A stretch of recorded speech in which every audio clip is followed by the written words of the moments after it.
रोज़ की तरह मैं अपने ऑफिस से घर लौटने के तुरंत बाद खाना पकाकर अपनी माँ से मिलने अस्पताल जा रही थी।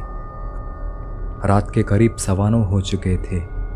उन दिनों बारिश का मौसम होने के कारण तेज़ बारिश हो रही थी और किसी भी इंसान की रूह कांप उठे, इतनी तेज़ ठंडी हवा चल रही थी।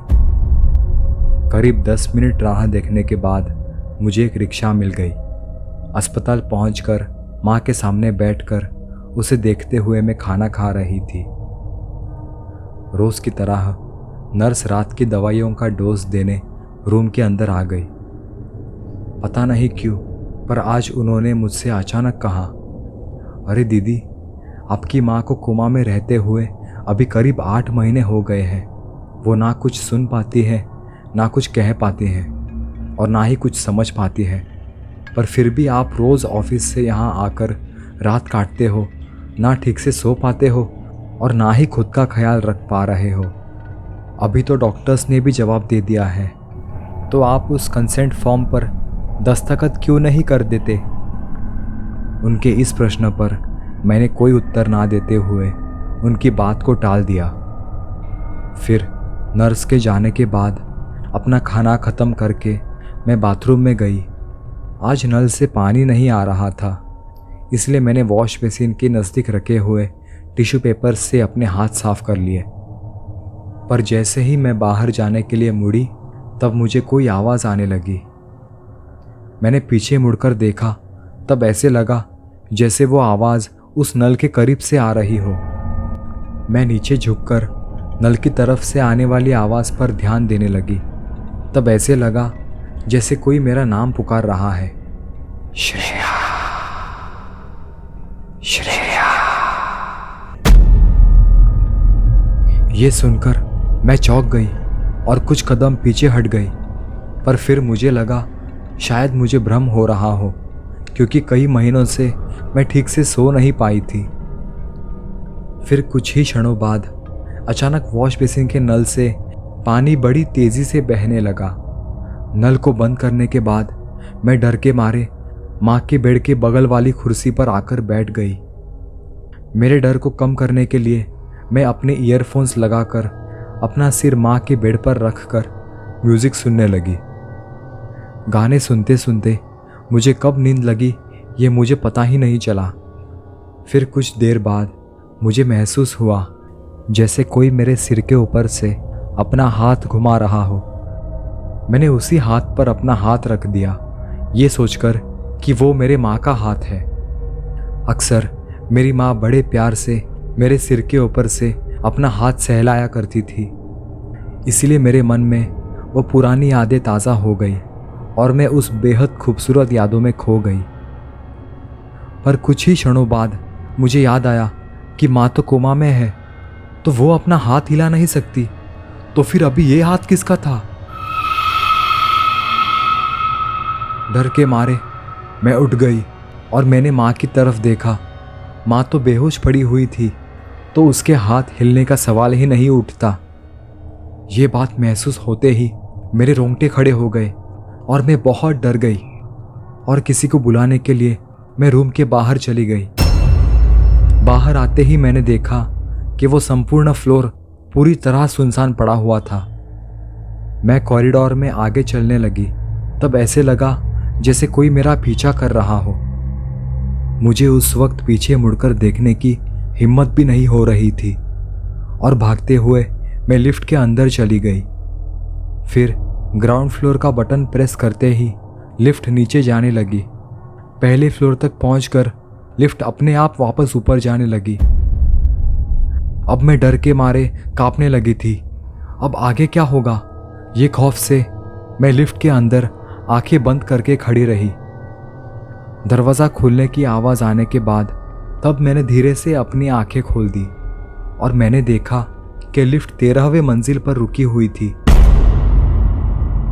मैं लिफ्ट से बाहर निकलकर उस फ्लोर पर भागने लगी। भागते भागते मुझे एक वार्ड का दरवाज़ा खुला दिखा और मदद की तलाश में मैंने उस वार्ड के अंदर प्रवेश किया, पर वहाँ अंदर कोई नहीं था। मेरे अंदर आते ही अचानक से वो दरवाज़ा बंद हुआ। मैंने कई बार दरवाजे को खोलने की कोशिश की, पर वो दरवाज़ा खुल ही नहीं रहा था। मैं मदद के लिए ज़ोरों से चिल्ला रही थी, पर बाहर से किसी भी प्रकार की प्रतिक्रिया नहीं मिल रही थी। इस अनजान वार्ड के अंदर मैं अकेली हूँ, ये बात महसूस होते ही मैं बहुत ज़्यादा डर गई और मेरा शरीर ऊपर से नीचे तक बुरी तरह काँप रहा था। फिर मैंने बड़ी हिम्मत करके उस वार्ड के अंदर जाकर देखा। तब मैंने जाना कि वहाँ कुछ बड़ी बड़ी अलमारियाँ थी जिनके बहुत बड़े ड्रॉवर्स थे, और उस रूम में ठंडी कुछ ज़्यादा ही महसूस हो रही थी।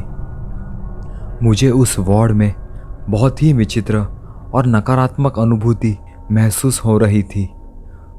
मुझे उस जगह की खामोशी बड़ी अजीब और गुमनाम लगी। फिर धीरे धीरे मुझे समझ आया कि ये शव का वार्ड है, और ये बात समझते ही मैं डर के मारे कांपने लगी और पसीने से बुरी तरह लथपथ हो गई। फिर अचानक एक 42 नंबर का ड्रॉवर अपने आप खुल गया। ये अपने आप कैसे खुल गया, ये जानने के लिए मैं बड़ी सतर्कता से चलकर उस ड्रॉवर के पास गई। फिर उस ड्रॉवर के अंदर झांक कर देखा, तब जैसे किसी बिजली का तेज झटका लगता हो वैसा झटका मुझे लगा, क्योंकि उस ड्रॉवर में किसी और का नहीं बल्कि मेरी ही माँ का शव था। मैं इतनी ज़्यादा डर गई थी कि मेरी चीख भी निकल नहीं रही थी और मुझे सांस लेने में परेशानी हो रही थी। फिर उस वार्ड से भागकर बाहर आ गई। हॉस्पिटल लिफ्ट आने की राह न देखते हुए मैं सीढ़ियों से नीचे उतरने लगी और 5वें मंजिल पर, जहां मेरी माँ एडमिट थी, उस वार्ड में पहुंच गई। फिर मैंने वहां पर आते ही देखा कि उस रूम में ना कोई बेड था और ना ही मेरी माँ कहीं दिखाई दे रही थी। मुझे कुछ समझ में नहीं आ रहा था, ये हो क्या रहा है।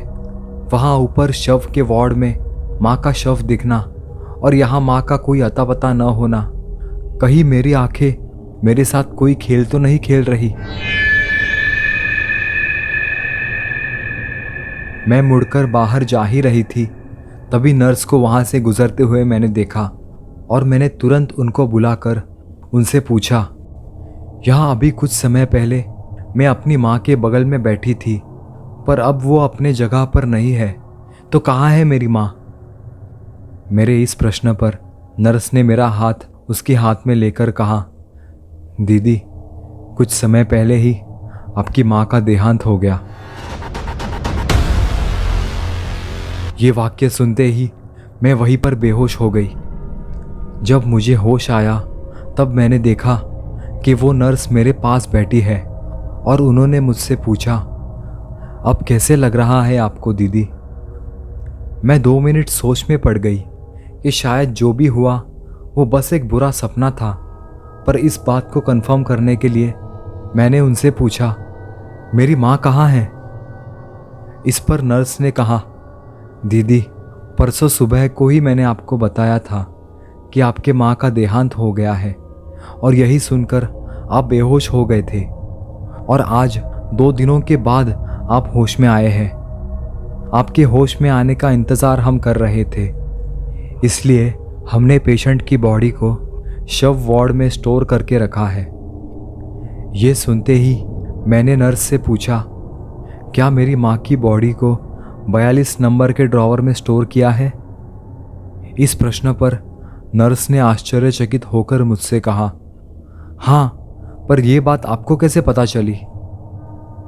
मैं इस बात का कोई जवाब नहीं दे सकी, पर माँ के देहांत के 9 साल बाद मैं आज भी यही सोचती हूँ कि जो भी उस रात को मैंने अनुभव किया वो सिर्फ एक सपना था या हकीकत थी। अगर आपको ये कहानी पसंद आई हो तो प्लीज़ लाइक, शेयर और कमेंट कीजिए, और यदि आप ऐसे ही रहस्यमयी कहानियाँ सुनना चाहते हैं तो इस चैनल को सब्सक्राइब ज़रूर करें।